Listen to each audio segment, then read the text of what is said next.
Next, using slice for list modification. अब आपको आपकी लिस्ट में, स्लाइस लिस्ट में कुछ मॉडिफिकेशन करना है, वो कैसे करेंगे, लेट्स सी।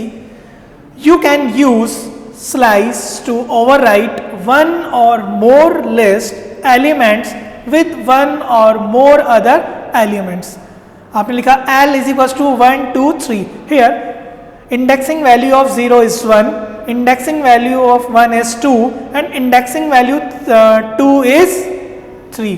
तो 0 इंडेक्सिंग पे 1 है, 1 इंडेक्सिंग पे 2 है, एंड 2 इंडेक्सिंग पर 3 है। ओके, क्योंकि इंडेक्सिंग हम कहाँ से स्टार्ट कर रहे हैं, 0 से। नाउ L0:2, तो ये आपको यूज करना है, और 0 और 1 आपको क्या कर देना है, इसके अंदर मॉडिफाई करना है इस लिस्ट में। तो 0 जो होगा 1 की जगह क्या आ जाएगा 0, और जो 2 है उसकी जगह क्या आएगा 1। तो जैसे आप प्रिंट करेंगे, नाउ प्रिंट L, तो क्या प्रिंट होगा 0, 1, 3। तो ये 1 एंड 0 इंडेक्सिंग और 1 इंडेक्सिंग की वैल्यू जो है वो किससे अपडेट हो गई, मॉडिफाई हो गई 0 एंड 1 से। तो न्यू लिस्ट क्या बनेगी आपके पास, 0, 1 and 3। Now L1 is equals to 1, 2, 3। Here आपने लिखा L1 2 कॉलन, फर्स्ट वैल्यू दे रखी है 2, लास्ट वैल्यू नहीं दे रखी है, और आपने क्या लिख रखा है 6, 0, 4।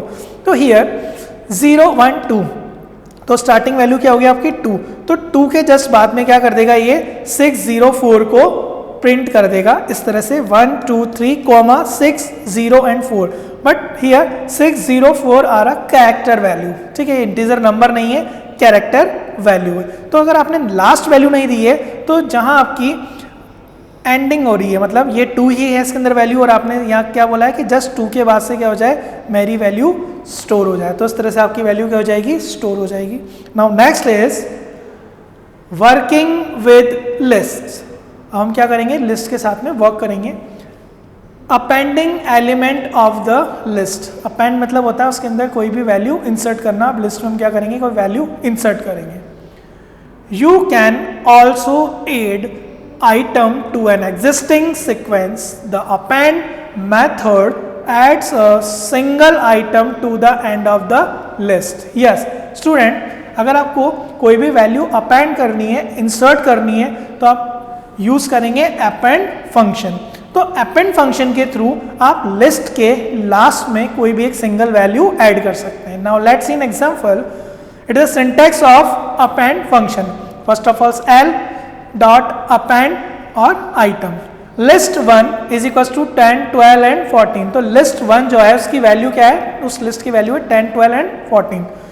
List 1 dot append 16 means list 1 के अंदर आपको क्या करना है, 16 वैल्यू, मतलब 16 जो वैल्यू है उसको ऐड करना है। तो अपेंड फंक्शन क्या करेगा, आपके लिस्ट के लास्ट में जाकर उस वैल्यू को इंसर्ट कर देगा। मीन्स आप लिस्ट 1 जब आप प्रिंट कराएंगे तो क्या प्रिंट होगा, 10, 12, 14। तो 10, 12, 14 तो एज इट इज है, 16 मीन्स जो 16 जो वैल्यू थी उसको उसने कहाँ प्रिंट कर दिया है, लास्ट में स्टोर करा दिया है। तो अब आपकी वैल्यू जो हो गई 10, 12, 14 and 16। Okay student, I hope you understood appending elements of the list. Now next is updating element to a list. अब हम हमारी लिस्ट को क्या करेंगे, अपडेट करेंगे। To update or change an element of the list in place, you just have to assign new value to the elements index in list. Yes, student, यदि आपको update करना अपने लिस्ट को, तो आपको जस्ट जो उसकी इंडेक्स वैल्यू उसी पे नई वैल्यू को असाइन कर देना है। जैसे 0 पे सपोज 0 इंडेक्सिंग पे 1 स्टोर है, अब आपको वहाँ पर A स्टोर करना है, तो आप क्या कर देंगे, डायरेक्ट 0 इंडेक्सिंग पे जैसे ही A वैल्यू असाइन करेंगे तो वो क्या हो जाएगी, अपडेट हो जाएगी। अब वहाँ पर नई वैल्यू क्या लग जाएगी, A। Now let's see syntax of updating element to a list. L index is equals to new value. Let's see an example. List 1 is equals to 10, 12, 14 and 16. Here list 1 is a list और इसकी values क्या है, 10, 12, 14 and 16। अब आप चाहते हैं indexing यदि हम इसकी देखें तो 0 इंडेक्सिंग पे 10, 1 इंडेक्सिंग पे 12, 2 इंडेक्सिंग पे 14 और 3 इंडेक्सिंग पे कौन सी वैल्यू स्टोर है, 16। List 1, 2 is equals to 24। तो लिस्ट 2 मतलब 2 इंडेक्सिंग पर जो वैल्यू स्टोर है उसको आपको किससे अपडेट करना है, 24 से। तो 0 1 2, अभी 2 इंडेक्सिंग पे कौन सी वैल्यू स्टोर है 14, और आपको इसको किससे अपडेट कर रहे हो 24 से। नाउ आपने प्रिंट किया लिस्ट 1, तो अब क्या प्रिंट हो जाएगा 10 12 14 जो है वो किससे अपडेट हो गया 24 से। इंडेक्सिंग ऑफ 14 इज 2 और उसको हम किससे रिप्लेस कर रहे हैं 24 से, तो प्रिंट हो जाएगा 10 12 24 एंड 16। तो इस तरह से आप क्या कर सकते हैं अपडेटिंग कर सकते हैं अपनी लिस्ट में। Okay student, now next is deleting element from a list. अब आपको अपनी लिस्ट में से किसी भी एलिमेंट को डिलीट करना है, कैसे करेंगे let's see. You can also remove items from list, तो आप लिस्ट में से आइटम को रिमूव कर सकते हैं। द डेल DEL इसको बोलते हैं delete. The del statement can be used to remove an individual item. तो डेल फंक्शन या डेल स्टेटमेंट का यूज करके आप अपने लिस्ट में से किसी भी इंडिविजुअल आइटम या पर्टिकुलर आइटम को क्या करेंगे डिलीट करेंगे। और to remove all item identify by a slice, DEL statement use किया लिस्ट इंडेक्स, तो ये क्या करेगा to remove element at index. But आप यूज कर रहे हैं कोई पर्टिकुलर एक ही वैल्यू या जो आपने दिया है इंडेक्स वैल्यू जो दिए हैं यहाँ पे, उस इंडेक्स की जो वैल्यू होगी उसको डिलीट कर देगा। बट आप लिख रहे हैं DEL statement list start stop to remove elements at index. तो स्टार्ट वैल्यू और लास्ट वैल्यू की जितनी भी इंडेक्सिंग वैल्यूज होगी उन सबको क्या कर देगा रिमूव कर देगा। Let's see an example, list is equals to 1 2 3 4 5 6 7 8। तो ये यहाँ पर एक लिस्ट है जिसकी वैल्यूज ये हैं। आपने लिखा डेल LST2, तो LST2 का मतलब ये है कि 2 वैल्यू या 2 नंबर नहीं होगा डिलीट, क्या होगा ये जो आपने 2 दिया है ये क्या है इसकी indexing value. Indexing value means कहाँ से स्टार्ट होगी 0 1 2, यानी कि 2 इंडेक्सिंग पर जो एलिमेंट है जो वैल्यू है वो क्या हो जाएगी डिलीट हो जाएगी। मीन्स इस लिस्ट में से कौन सा एलिमेंट डिलीट होगा 3। तो जैसे आप प्रिंट कराएंगे LST तो अब क्या प्रिंट होगा 1 2 4 5 6 7 8। तो आपका जो इंडेक्सिंग नंबर 2 पे जो वैल्यू स्टोर थी वो क्या हो गई अब रिमूव हो गई डिलीट हो गई। Okay student, now we can see list functions and methods. तो फंक्शंस और मेथड्स जो हैं वो क्या करेंगे किसी भी प्रोग्रामिंग लैंग्वेज के सबसे इम्पॉर्टेंट पार्ट हैं फंक्शंस एंड मेथड्स। तो फंक्शंस एंड मेथड्स का यूज़ करके हम हमारे प्रोग्राम को और इजीली यूज़ कर सकते हैं, जो उसकी वैल्यूज़ होती है वो इजीली हम यूज़ करेंगे। Now let's C, Python also offer many built-in function and method for list manipulation. Every list object that you can create in Python is actually an instance of list class. Syntax of function is, first of all you write list object, then place dot operator and method name or function sign. Let us now have a look at some useful built-in manipulation method. First is the index method. तो हम first जो method देख रहे हैं वो देख रहे हैं index method. This function return the index of first matched item from the list. ठीक है, तो इंडेक्स फंक्शन क्या करेगा आपकी जो लिस्ट है उसमें नंबर ऑफ वैल्यूज होगी। अब आपको पर्टिकुलर कोई भी वैल्यू को मैच करना है तो वो क्या करेगा उसकी इंडेक्स वैल्यू रिटर्न कर देगा। जैसे let's see an example, first of all we see in syntax of a index method list dot index item. Here L1 is a list and elements of list is 13 18 11 16 18 और 14। Suppose आपने लिखा L1 dot index 18, तो 18 जो value है उसकी आपको क्या करनी है इंडेक्सिंग वैल्यू फाइंड आउट करनी है। यहाँ पर जो 18 है वो 2 टाइम्स आ रहा है, पर जो इंडेक्स मेथड होता है वो क्या करता है जैसे उसको फर्स्ट वैल्यू फाइंड आउट हुई वो उसका इंडेक्सिंग मेथड रिटर्न कर देगा आपको। उसको नंबर ऑफ एलिमेंट से मतलब नहीं है, जो फर्स्ट जो वैल्यू उसको मिली उसी को क्या कर दिया उसने रिटर्न कर दिया। तो हियर जो 18 स्टोर है वो है 0 एंड 1। 1 इंडेक्स पे क्या स्टोर है 18, तो आपको क्या रिटर्न कर देगा 1 रिटर्न कर देगा। तो फर्स्ट टाइम उसको जैसे वो एलिमेंट मिला उसको रिटर्न कर देगा, उसकी इंडेक्सिंग वैल्यू को रिटर्न कर देगा, वो आगे रीड नहीं करेगा। Okay student, so it is called index method. Second, the extend method. The extend method is also used for adding multiple element to a list. Yes, student आपको multiple element add करने हैं अपनी list में, तो आप किसका use करेंगे? Extend method का. लिस्ट डॉट एक्सटेंड लिस्ट, ये क्या है इसका syntax. Here T1 is equals to A, B and C. T1 is a list and A, B, C is the element of a list. T2 is equals to D, E. Here T2 is a list name and D, E element of a T2 list. T1 dot extend T2. तो अब जो T1 है उसको आपने extend कर दिया T2 से, means T1 के जस्ट बाद में T2 के जो एलिमेंट्स हैं वो क्या हो जाएंगे? ऐड हो जाएंगे. लेट्स सी, जैसे आपने T1 प्रेस किया तो यहाँ पर क्या होगा? A, B, C, D, E. तो T2 के जो लिस्ट एलिमेंट्स थे वो सब किस में आके ऐड हो गए? T1 में.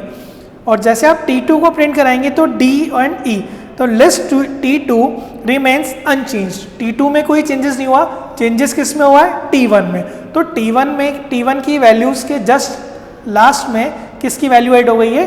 T2 की. ओके स्टूडेंट, तो इस तरह से आप एक्सटेंड मेथड का यूज करके अपने लिस्ट में मल्टीपल वैल्यूज को ऐड कर सकते हैं. Now difference between append and extend. While append function adds one element to a list and extend can add multiple element from a list supplied to its as argument.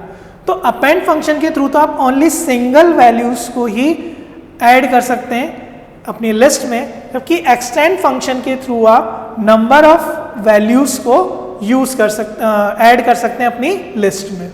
Now third is the insert method.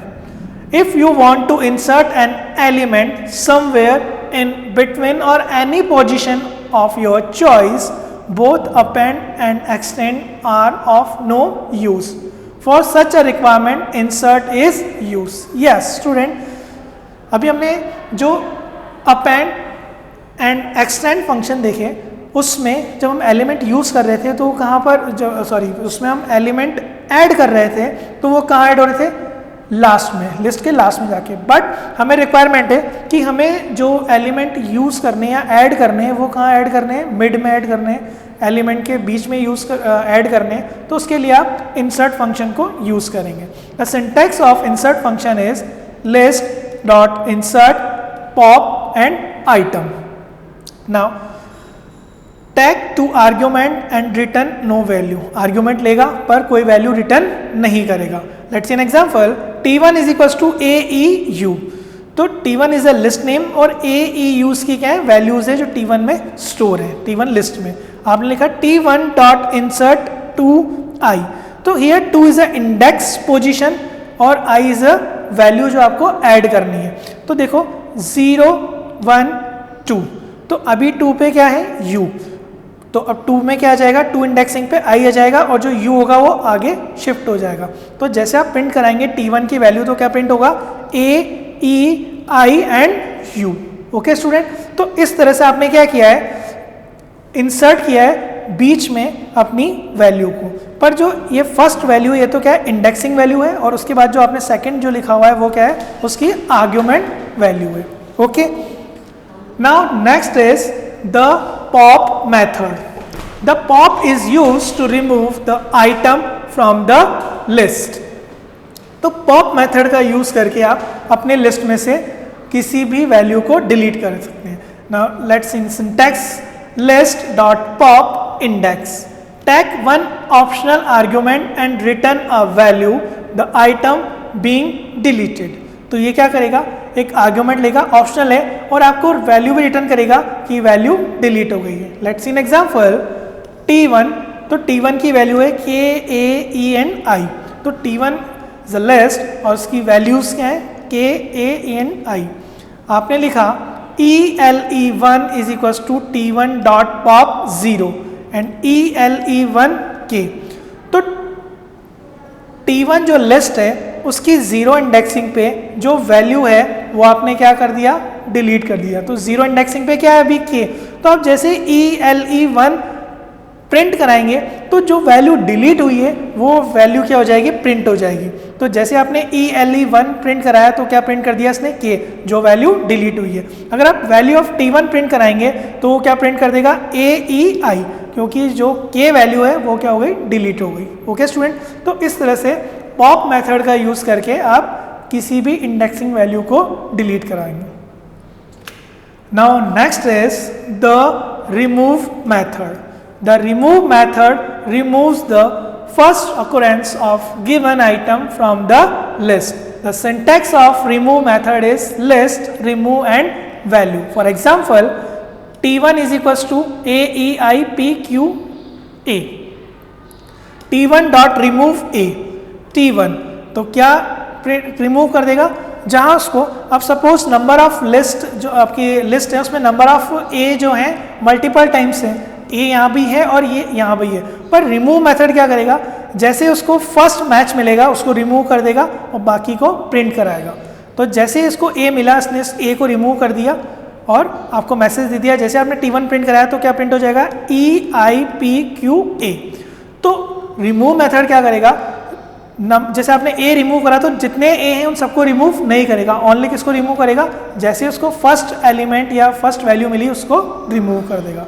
Okay student, now next is the clear method. This method removes all the items from the list and the list become empty list after this function.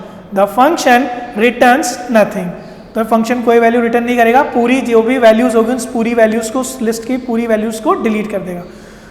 Now let's see an example. First of all we see a syntax of clear method. List dot clear function sign. आपकी L1 एक list है जिसके अंदर value store है 2, 3, 4 and 5। आपने लिखा L1 dot clear और जैसे L1 की वैल्यू प्रिंट कराई तो आपको क्या प्रिंट कर दिया इसने, empty list. Now the L1 is an empty list, यानी कि जितनी भी वैल्यूज हैं वो सारी वैल्यूज क्या कर दी इसने, क्लियर कर दिए using clear method. Clear removes only the elements and not be the list element. After clear the list object still exist an an empty list. तो क्लियर क्या करता है, सिर्फ एलिमेंट्स को ही रिमूव करता है, ठीक है, लिस्ट एलिमेंट्स को रिमूव करता है, बट उसका जो ऑब्जेक्ट होता है वो अभी भी वहीं पर होता है। इसीलिए ये जो आपको उसने प्रिंट किया, ये क्या प्रिंट करा दिया, ब्लैंक लिस्ट। ओनली क्या रिमूव हुए, इसके नंबर ऑफ एलिमेंट्स, जितने भी एलिमेंट्स थे वो सारे एलिमेंट्स इसमें से क्या कर दिए इसने, रिमूव कर दिए, पर लिस्ट को रिमूव नहीं किया, ठीक है। लिस्ट का ऑब्जेक्ट अभी भी यहाँ पर है, एम्प्टी लिस्ट प्रिंट हुई है। Okay student, now next is the count method. This function returns the count of the item that you passed as argument. If the given item is not in the list, it return 0.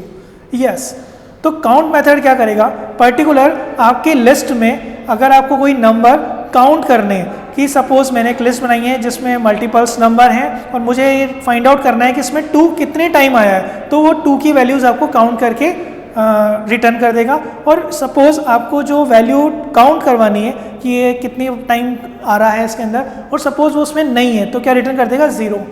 Syntax of count method is list dot count item. Let's see an example. L1 is equals to 13, 18, 20, 10 and 18 and 23। L1 dot count 18, तो आपने क्या count कराया, 18 की number of times, कितने number of times 18 यहाँ पर repeat हो रहा है, तो 1 एंड 2, तो ये आपको क्या रिटर्न कर देगा, 2 रिटर्न कर देगा। अगर आप प्रिंट करा रहे हैं L1 डॉट काउंट 28, तो 28 आपकी लिस्ट में सिंगल टाइम भी नहीं है, तो आपको क्या रिटर्न हो जाएगा, 0 रिटर्न हो जाएगा। Okay student, so it is called count method. Next is the reverse method. तो रिवर्स मेथड क्या करेगा, किसी भी स्ट्रिंग को रिवर्स कर देगा। Okay student, the reverses the item of the list. This is done in place, it does not create a new list. तो reverse करेगा तो उसी प्लेस पे रिवर्स कर देगा, कोई नई लिस्ट नहीं बनाएगा। List dot reverse, it is the syntax of a reverse method. Take no argument, return no list, reverse the list in place and does not return anything. तो ना तो कोई आर्ग्यूमेंट लेगा, नहीं कोई लिस्ट रिटर्न करेगा, ठीक है, उसी के प्लेस पे क्या कर देगा ये, उसको रिवर्स कर देगा। Let's C for an example, आपने लिखा T1, here T1 is a list and values of T1 is E, I, Q and A। आपने लिखा T1 डॉट रिवर्स, तो अब क्या कर दिया, ये जो लिस्ट है इसको उसने रिवर्स कर दिया A, Q, I and E। तो जो पहले थी E, I, Q, A, उसको बस लिख दिया A, Q, I and E। So it is called reverse method. Now next is the sort method. The sort function sorts the items of the list by default in increasing order. This is done in place, it does not create a new list. Yes student, sort means या तो ये ascending order या descending order, but by default ये किसमें sort करेगा, ascending order में। okay? List sort T1, अभी ये जो ऑर्डर है T1 लिस्ट का वो क्या है, E, I, Q, A। तो अभी इसमें कोई सॉर्टिंग नहीं है, क्योंकि आप जब अल्फ़ाबेट देखते हैं तो अल्फ़ाबेट में फर्स्ट ऑफ ऑल क्या आता है, A, फिर B, फिर C, फिर D, इस तरह से ऑर्डर में अरेंज होता है। तो अभी जो आपने लिस्ट बनाई है ऑर्डर में अरेंज नहीं है, तो आपने जैसे लिखा T1 डॉट सॉर्ट, तो अब ये जो है T1 ये क्या हो गया, सॉर्टिंग हो गया। मीन्स सबसे पहले क्या आ जाएगा A, फिर E, फिर I एंड Q। तो इस तरह से T1 जो है वो सॉर्ट हो गया, एक सॉर्टिंग फॉर्मेट में अरेंज हो गया है। ओके स्टूडेंट, तो आपको सारे फंक्शन क्लियर हो गए होंगे, ये जितने भी फंक्शंस हैं वो सब आपको क्लियर हैं। I hope you understood all the topic very well. Thank you.